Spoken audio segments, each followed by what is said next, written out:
Coach Finch talked about how he feels like you're just in the right spot with your shot at the moment that's really clean.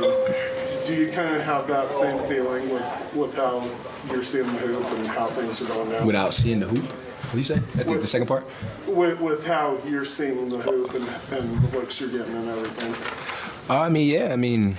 We got a talented group, so it forces teams to overhelp sometimes. And if we're willing to make that pass, there's a lot of opportunity out there. And coaches continuing to harp on trusting each other and trust the pass, trust the system, things like that. And it could be anybody's night. It's just mine tonight. So, just trusting the system. In that fourth quarter, you kind of put the team on your shoulders when you guys needed baskets, when they were trying to make runs and cutting it to 1 or 2 points. Once that first shot went in, was it just kind of like the floodgates opening for you? Nah, not really. More or less, they was in a zone, so it was a lot of catch and shoot opportunity, catching and attack the gap opportunities. So for me, it was just catching and shooting. They were in the zone, trying to get teams out of the zone. Teams try to zone us, try to make them pay for it. Anyone else in the room? I have just one about Austin said earlier this week how there's different leaders kind of speaking up a little bit more, and he mentioned you were one of those guys. How important is that to you to be a more vocal leader? I was seeing it even tonight in the last few games. Just picking and choosing. Trying to be a guy that try to lead by example.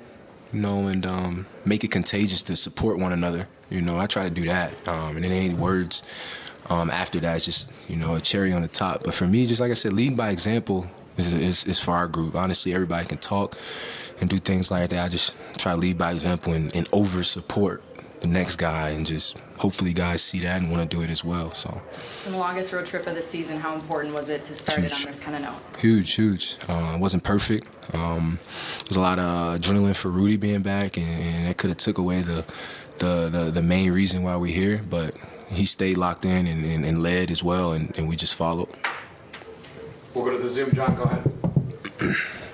Hey, D'Angelo, when in the fourth quarter there, Kyle Anderson had 12 assists in the game. It seemed like he was finding you a lot, with the zone. Like, what was it like playing with him and just playing off of him, I guess, a little bit, and knowing that he'll find you in those moments? He's a point guard. I've been knowing Slow for a little bit now, not knowing him personally, but knowing his game and been a fan of his game.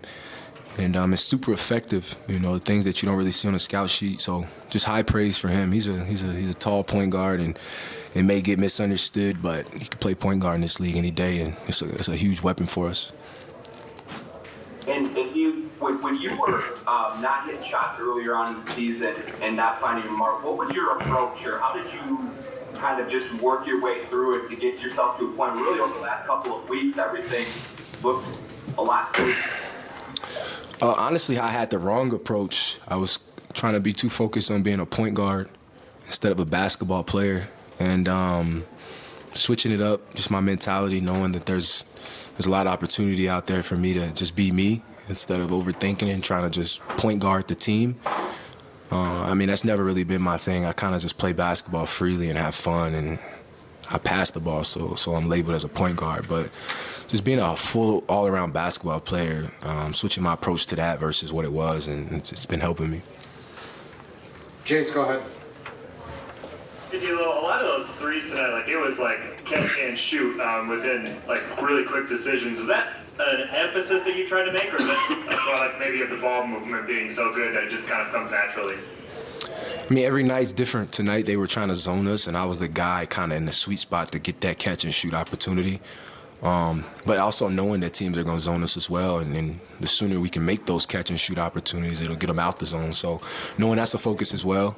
And like I said, Kyle's a point guard as well, so it takes me off the ball and allows me to kind of be a scorer when we need it.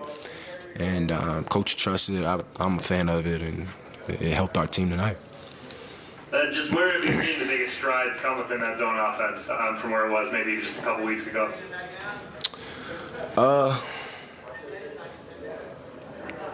Zone offense. We just learning how to play with it. I know our group is new, so playing zone offense is kind of foreign for us. We worked so hard on, executing our offense and our schemes with a man defense guard. And so for us to see a zone was just kind of foreign for us early in the season, and now, finding ways to attack it. Like I said, getting teams out of the zone sooner the better for our group. Awesome. Thanks, Tito. Yep, thank you. Coco 5, Coco 5.